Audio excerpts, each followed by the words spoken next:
as we welcome and settle into this session today,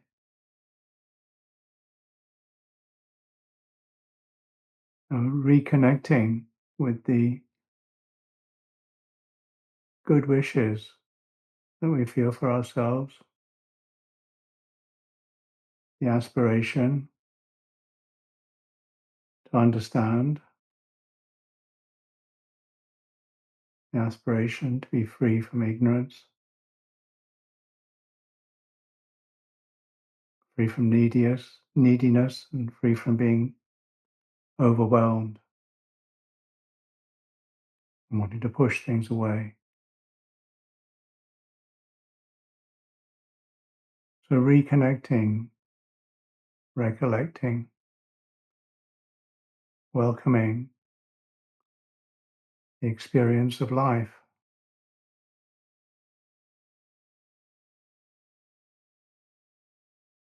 this sense of knowing, a sense of receiving experience and then giving meaning and interpretation to this experience.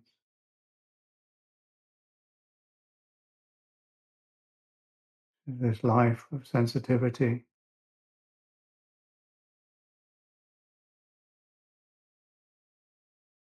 Sensitivity is life.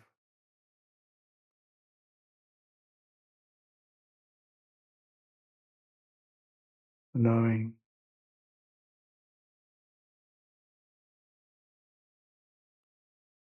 practicing together within ourselves, collected within ourselves, undistracted,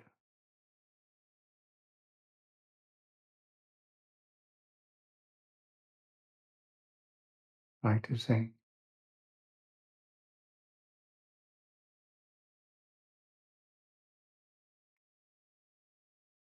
Undistracted through knowing, so the heart's not running out,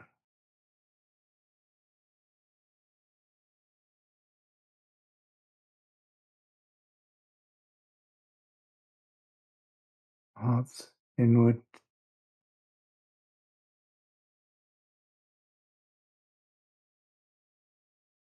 attentive,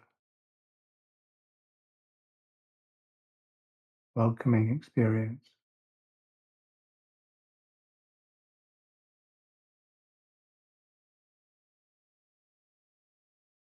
Experience of separation is noted.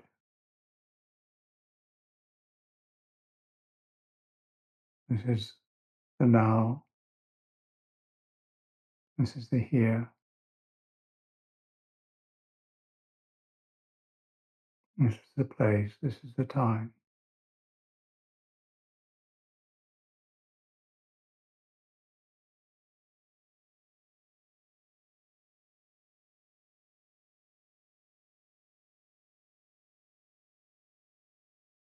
This is the rhythm. Receiving life, giving attention,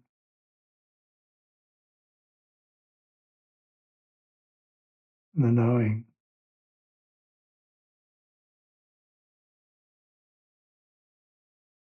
known, life lived.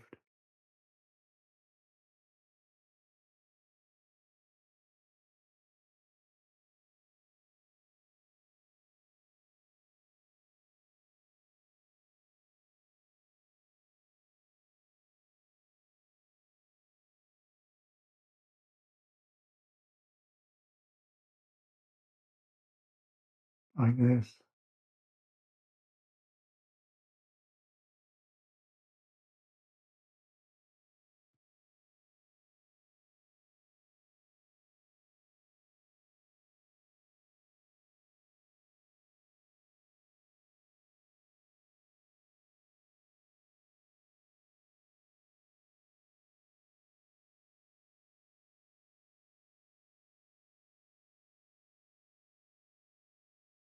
just this moment, timeless moment in the knowing,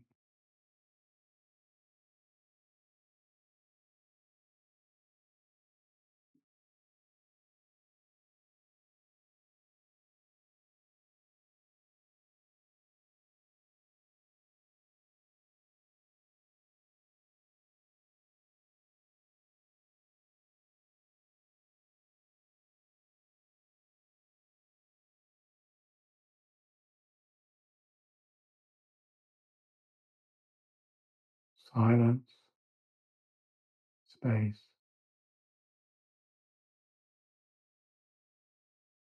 known,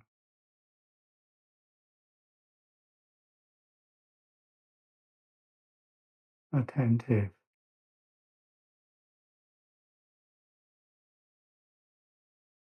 kind,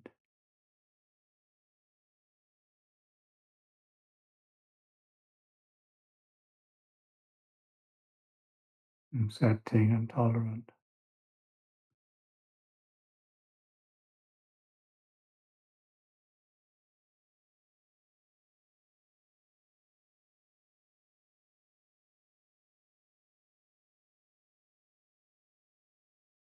Reconnecting,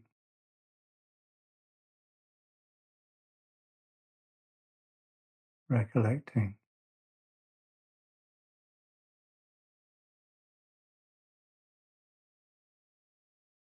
gathering,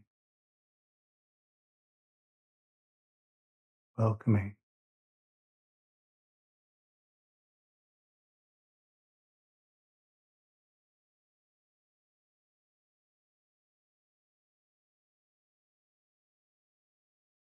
These suggestions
a breath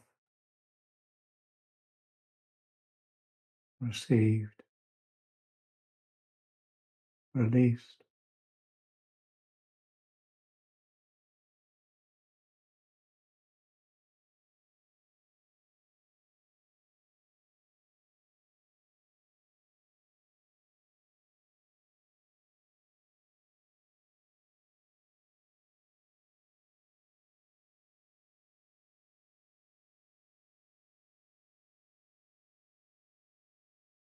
attention, awake,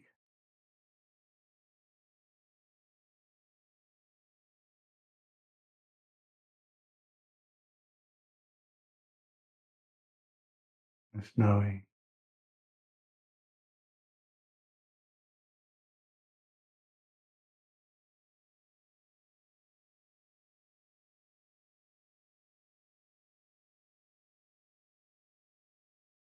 this here, this now,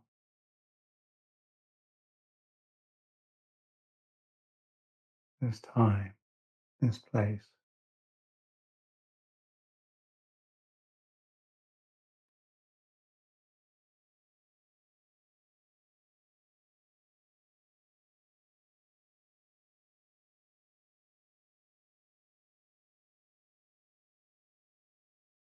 Freedom given,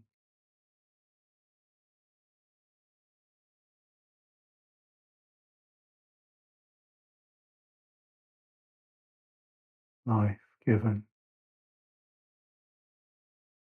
sensitivity given,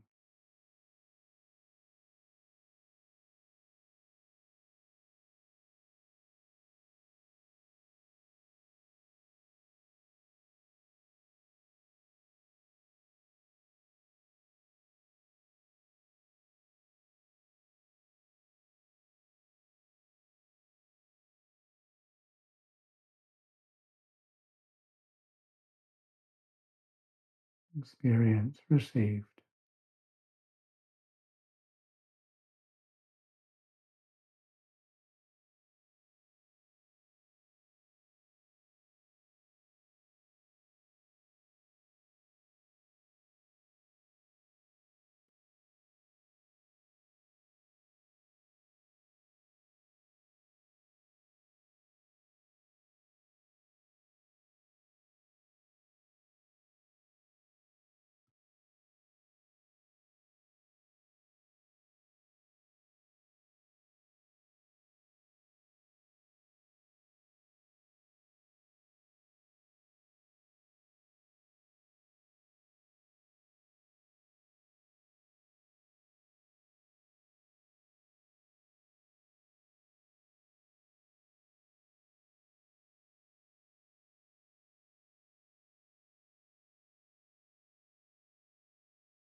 The knowing, known,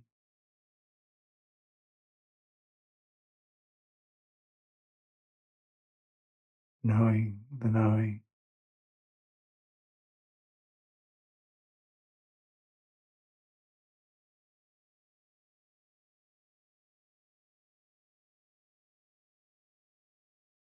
gathered,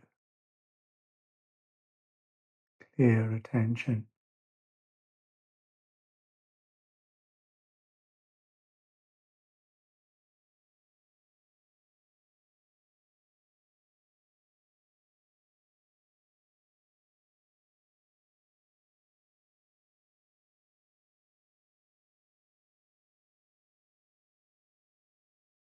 all received, all experienced,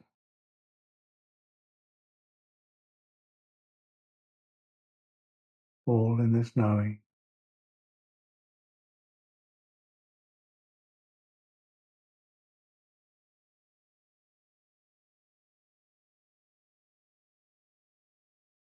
Now, here,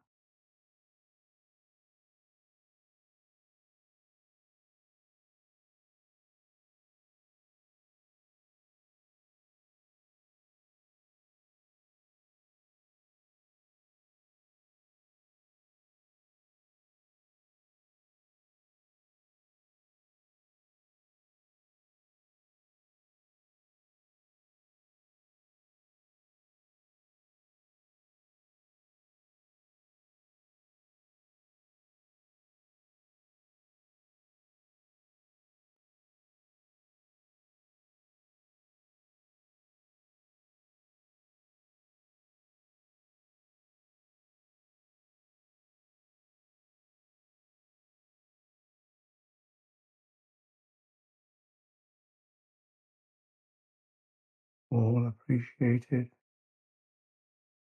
all experienced, all known.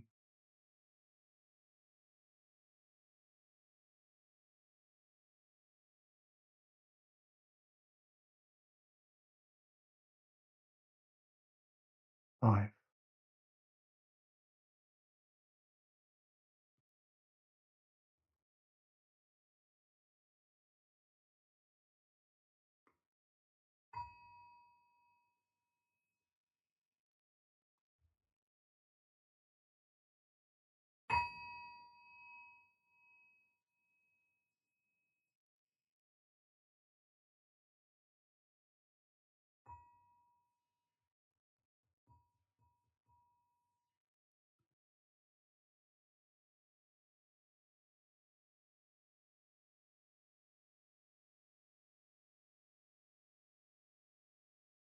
It's the 10th of the 10th,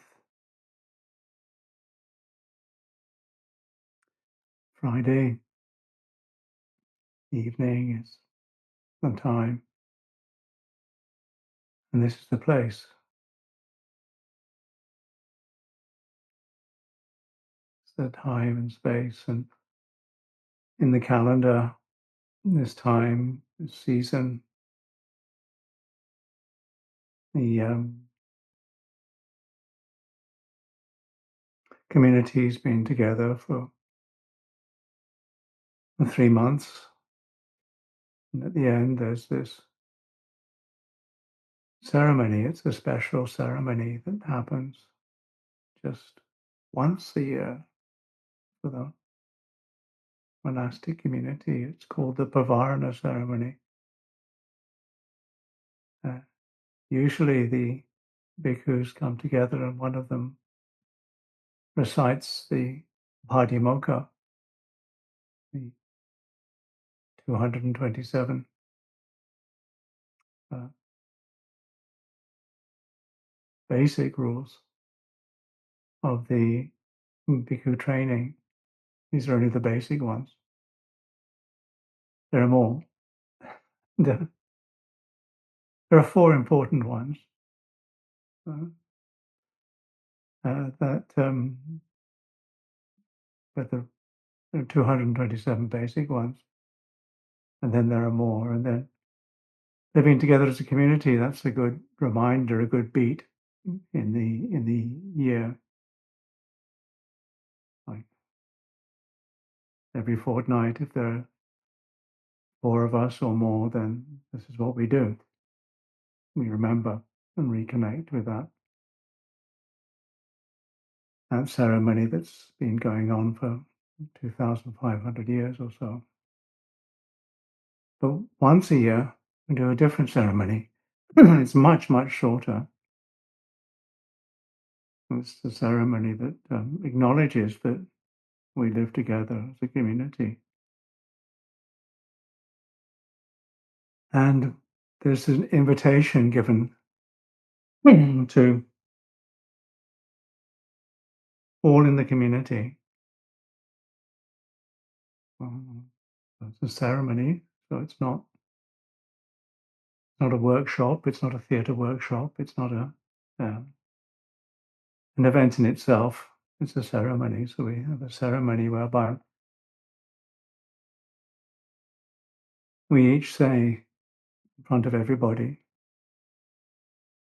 whatever you've seen, heard, or suspected,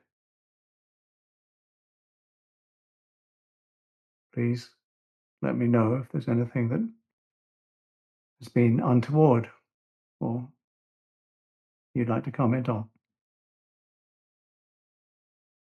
When people read this, they think, well, we all sit around and then have a long discussion about everybody's faults, which is not what happens. We all actually sit around and think, wow, that was quick. Because it's not 45 minutes to an hour and a half. It's about 15 minutes of ceremony. But it's a reminder for us all. It's called Pavarana, called an invitation. And it's an invitation to really be a good friend, to really open oneself and allow others to be open to you, to actually comment if they wish, finding the right time and place, having reflected themselves on their own behavior, having find ways to make whatever comments they make uh, supportive within the heart of kindness. And we we work with that. The ceremony, it's just that. It's just like you say the words. Just as in any ceremony, the words are the important, but the actual what the ceremony represents and the carrying through with it is what's more important. I mention this because it's part of the way that we can relate as human beings. Um, and the following that ceremony, we do more, which is what we do often, actually, much more often, uh, which is ask for forgiveness, um, and make ourselves uh, acknowledge that in any relationship between human beings, there's going to be some things that we like about them and some things we don't like about them, some things that upset us and some things that don't. And uh, that is it's human beings that we ask for forgiveness of. Why is that? I mean, we have this whole thing that if it's another person, how we feel about actions are very different from if it's an animal or an inanimate object. It's but if it's a person doing something, they've upset me. They should know better. Why do they do that? And it's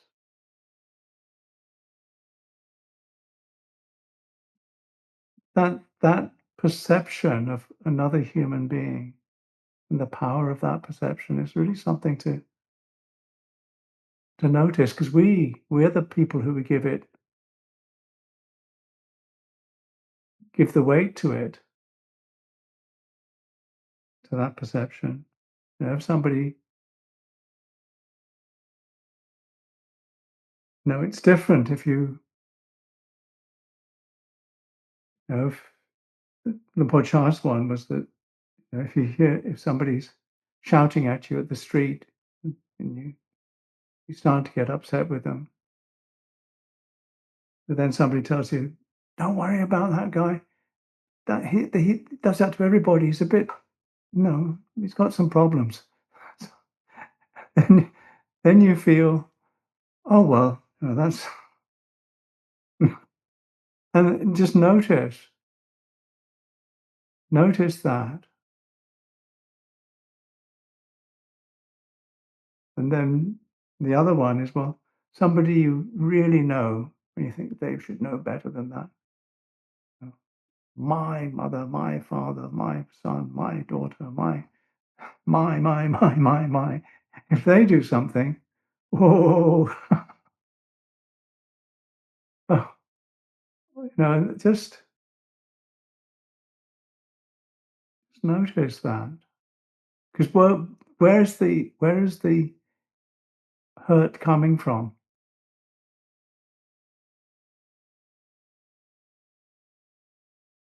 At the same time, it's helpful to have a ceremony whereby you ask for forgiveness. And again, the asking for forgiveness is by whatever one's done by body, speech, or mind, intentionally or unintentionally, in public or in private. You ask for forgiveness from another person.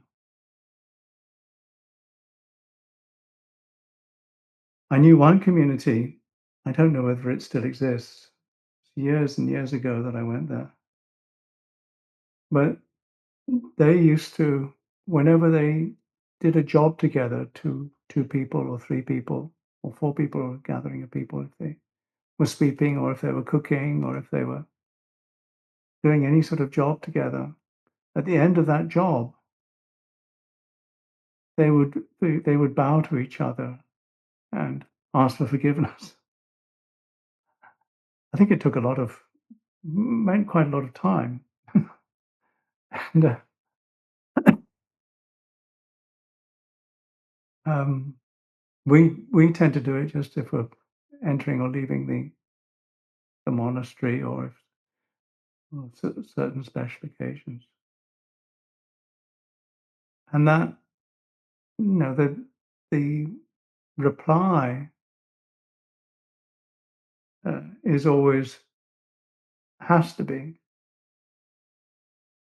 I forgive you, please also forgive me for anything that I might have done, said, or thought, intentionally or unintentionally, or in public or in private, that is in any way you've felt upset by.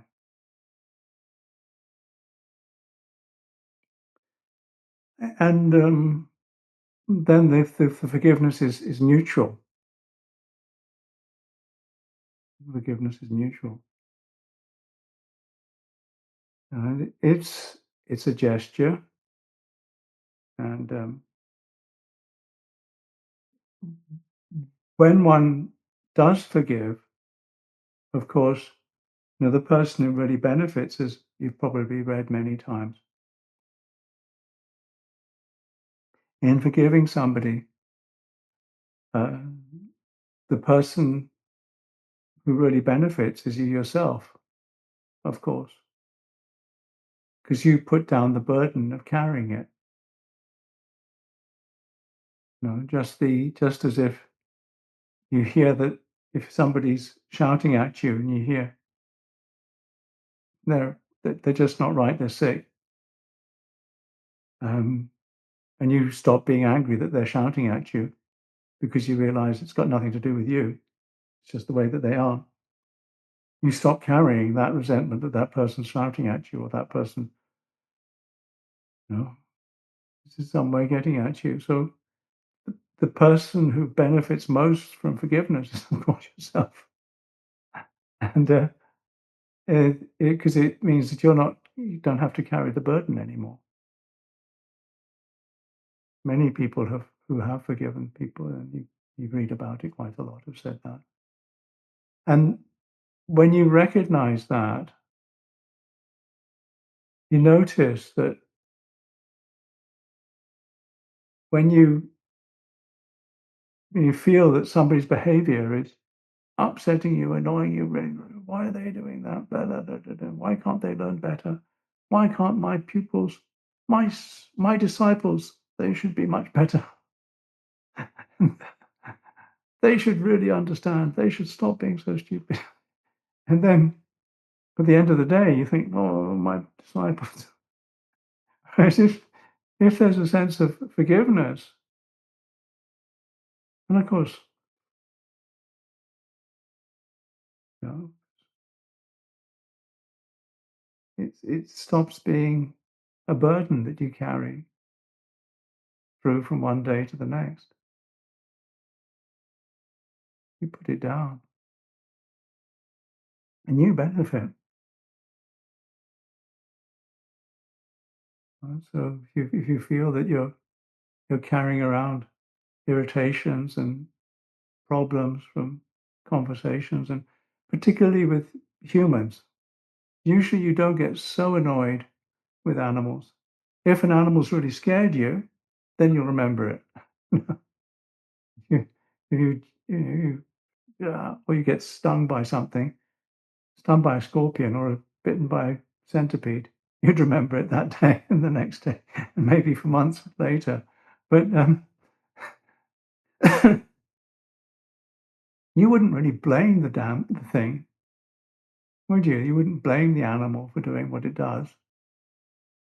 It just does what it does.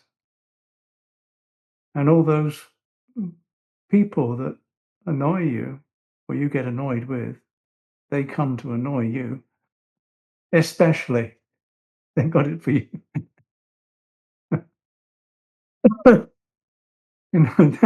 Then you really take it personally, and of course, it's your problem because you're carrying it.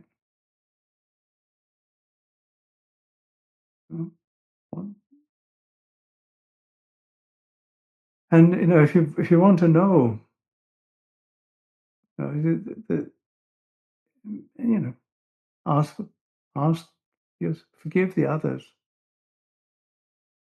even if they can't forgive you or don't know how to forgive you. In your heart, forgive them, because the only people who are really not sick, are the enlightened ones.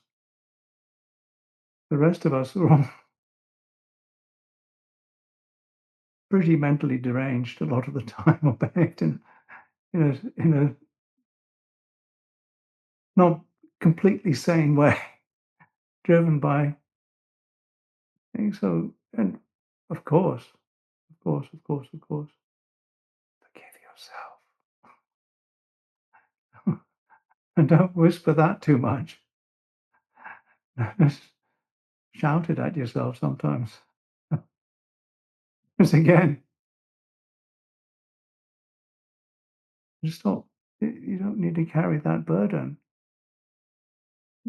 What you're experiencing is what you're experiencing. I shouldn't get upset with those people because I, and then you get upset that you get upset, and then you blame them again, and you can find ways to get upset. I mean, there's no shortage of things to get upset about. But to review that, maybe at the end of the day, maybe at the end of the week, maybe when there's a quiet time and and then notice how quickly you can do it. But I do, I go up sometimes and there are people parked in the parking place up the top, and they've parked there overnight, and people shouldn't park there overnight, don't they know that? And I really have to be careful now, because it upsets me if I get upset at them. So that that that because it's a kindness, isn't it, to myself, and a tolerance to myself to find a way not to be upset, just to do, the best one can in the moment, and not to be upset if I get upset. It's because one can really, I should be a spiritual person, and certainly don't get other people to try to bully you. You know? You shouldn't get upset. You're a Buddhist. You should be equanimous, which is another thing that people sometimes do, or sometimes do, and they do, and then you do it to yourself. I'm a spiritual person. I shouldn't get upset. That's another craziness, as we take everything so crazy personal.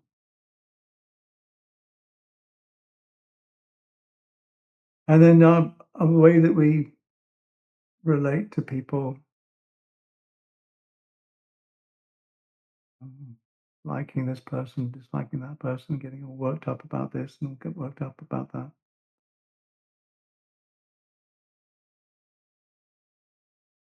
It's just preferences, and it makes for weariness.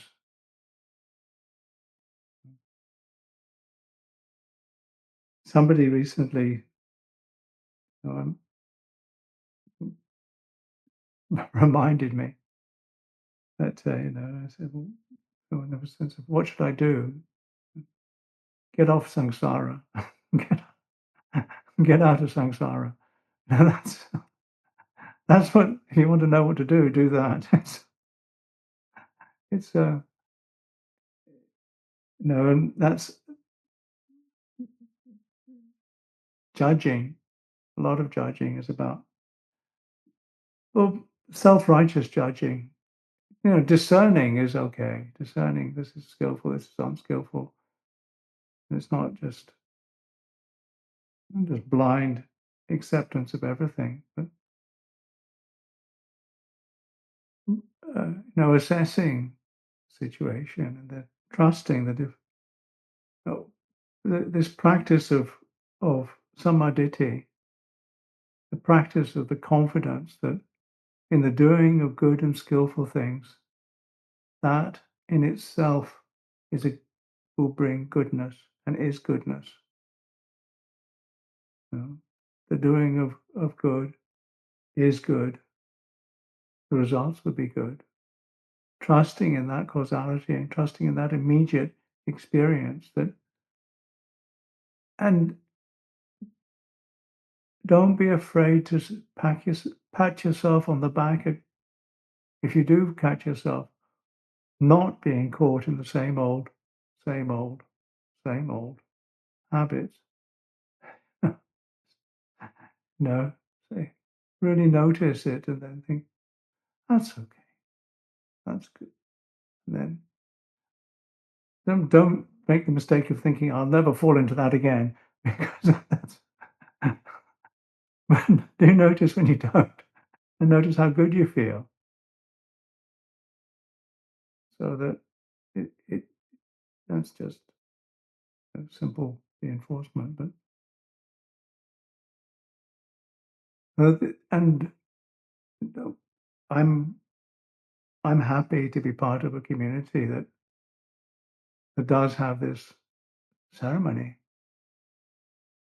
once a year, invitation, invitation to give mutual support, invitation to notice things that one can't see for oneself because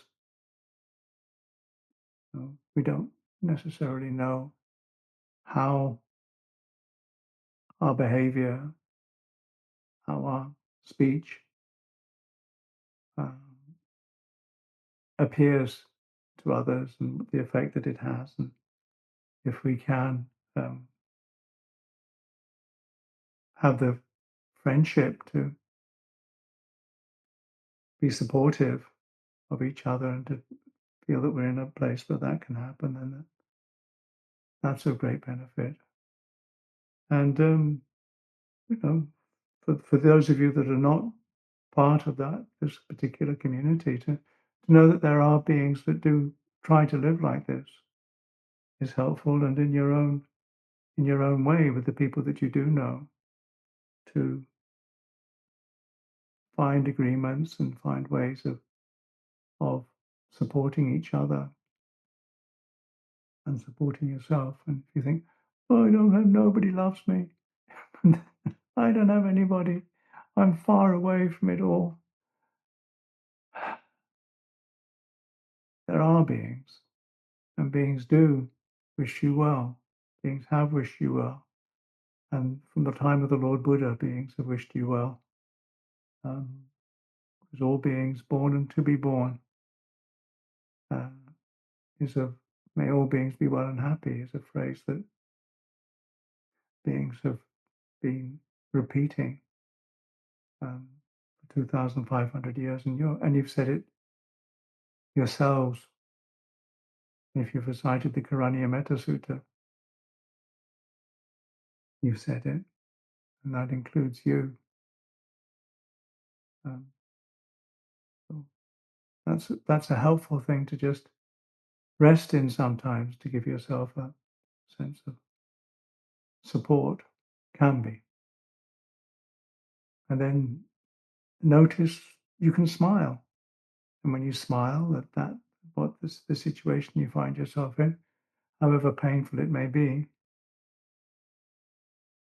you're not making more suffering in that moment. And if we can live a life so that there's less dukkha in the present moment and in the future, then that's the best we can do. So that we're not making more dukkha for ourselves and others, then that's good. Our lives are then a blessing. and we can bless this life, because this life is something that has been given to us. Our life, our sensitivity, is something that we've been given. It's a given. It's also the given in the sense that it's where we start from. You know, the basic thing is that this is a sensitive experience. And it's a sensitive and very fragile experience. And then what we give to that makes it either a blessing or a curse for ourselves and for others. That's what I would suggest we can reflect on and turn our attention inwards, gathered as clearly and as softly as possible to an appreciation of this aliveness now, here, this knowing that is outside of time and space and knows this time, this place. If that's of any help to you, it's probably enough for this afternoon, this evening, or for wherever you hear this. And if you'd like to type some questions in the chat, then I'll see what I can do. Thank you, Avon.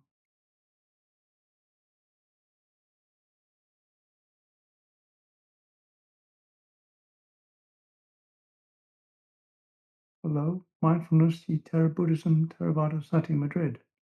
Hello, whoever hello is. Do you ever get tired of being a monk? Calm Island. Ah, I get tired of being anything, thank you. Being is being tired. It's exhausting. I, I joined the community back in 78. I was 24. And I only intended to stay for 3 months. So it's been a very long 3 months. So Albert, it's neither here nor there. I can't think of a better thing to be doing with my life right now, right here. And it's very comfortable, thank you. Oh, it's okay.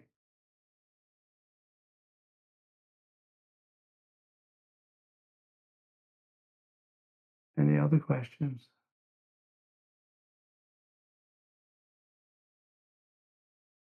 Do you ever get tired of having to educate the lay people? Well, that's what I was talking about.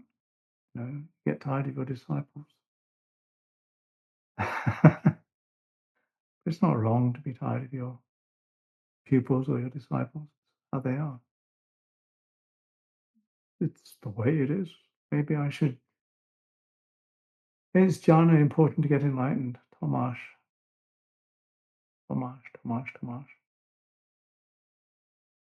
What is jhana?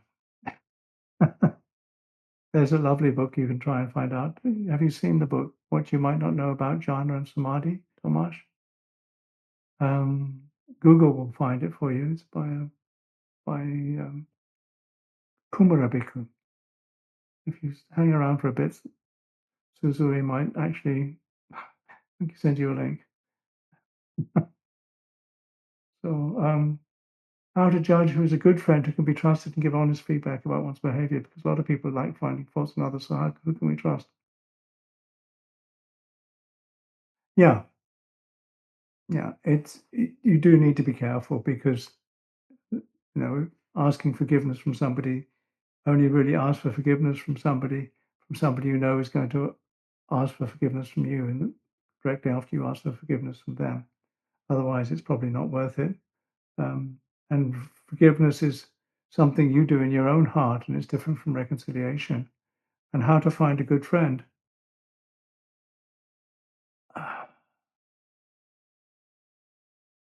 Yeah, there are lists of good friends in the Anguttara Nikaya, I think. I think there are 2 or 3 lists of qualities of a good friend. Um, and I don't know how you might find them in your own life, but if you do find one, really work on it. Um, and be a good friend is one of the things that will help. You know, if you do know people or are in touch with people, to keep in contact if you can, and then if if they feel they can trust you to support them, then maybe it'll work the other way. If you don't feel that it does work that way, then keep your distance, but also recognize that most people are not completely enlightened, and do the best you can. What am I doing here? A whole load of questions now.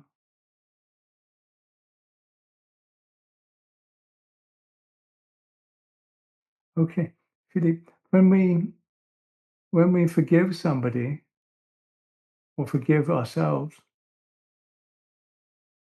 notice how it feels.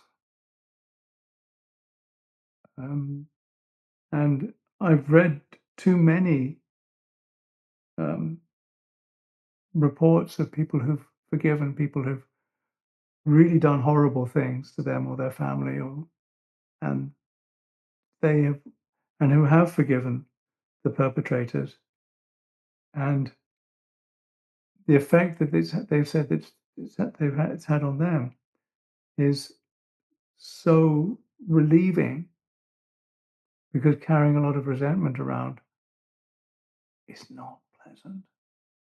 If I'm always getting upset because I think that somebody's annoying me, then I have to carry that sense of annoyance, and it burns here.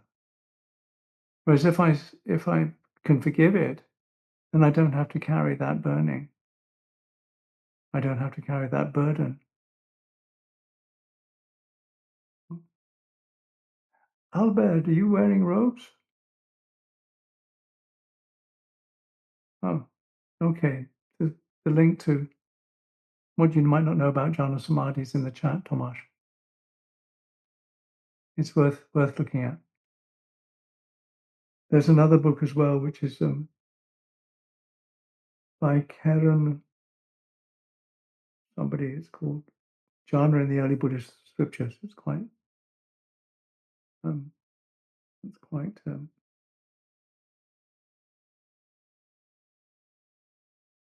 it's possible to find. It's a little bit expensive. We might have a copy here. Wow. Should we trust that some divine force will give people what they deserve? Is there a natural law? We don't need revenge. Rotten fruit falls on its own. Is it like this? Sometimes some people doing terrible mistakes will like nothing happens. Yeah. What do you think? What we deserve comes in this life. Yeah, the law of karma. Yeah, there is a law of karma. There are the consequences of moral actions. Um, and to try to understand it is not the thing about laws, the divine laws or laws of gravity or things like that. They're not something that's natural laws are not something that somebody's made up. They're, they're just, when we talk about the law of gravity, nobody made the law of gravity. It's just the way that things work. And it's a description rather than a law. Now, there are laws of the governments make are laws. Yeah, those are made up laws. Those are conventional laws. Natural laws are what we call natural laws are just our way of describing something. And one of the laws in natural laws in Buddhism, because the basic thing of Buddhism is when the causes and conditions of something are there, the thing will be there. And when the causes and conditions for something are not there, the thing will not be there. That's the overall framework. But of those, there are four subsets. There's physical laws, there's psychic laws, there's uh, biological laws, and there's karma. There's the law of moral consequences for intentional action. Intentional action has a result. That's one of the ways that the universe works. And that's, again, all of those are just ideas, and ideas are tools. And the purpose of these tools is to encourage freedom from ignorance and freedom from a sense of neediness and a sense of overwhelm. So the law of karma is part of it. And if if you how it works, they say that if you don't if you're not an enlightened being, then trying to understand it will make your head explode. So trying to work out how somebody will get their just desserts for um, doing some heinous action, I don't like to speculate. I just don't know. Um, I do have confidence in the law of karma, um, and that's the way that I choose to live my life. Don't, you know, it's a faith. No, forgiving is not the same as forgetting, Inesh. Reconciling, reconciliation is something that takes time and trust. So if you forgive somebody, you don't necessarily trust them. No, because it's it's dangerous. It's definitely not the same as forgetting. It's just it's can forgive and not carry the burden, but you still need to. You don't need to even talk or face to that person, but or if you do talk and face that person, don't do it in a way that protects yourself. Yeah, and so that you don't um, damage yourself. And if you have to go no contact or very low contact, it's fine. It's fine because that's a protection, and it's a protection from you as well, for because you don't know what you might do if you feel so threatened that you lash out. So, no, no, no. Forgiveness is not the same as reconciliation. Not at all the same.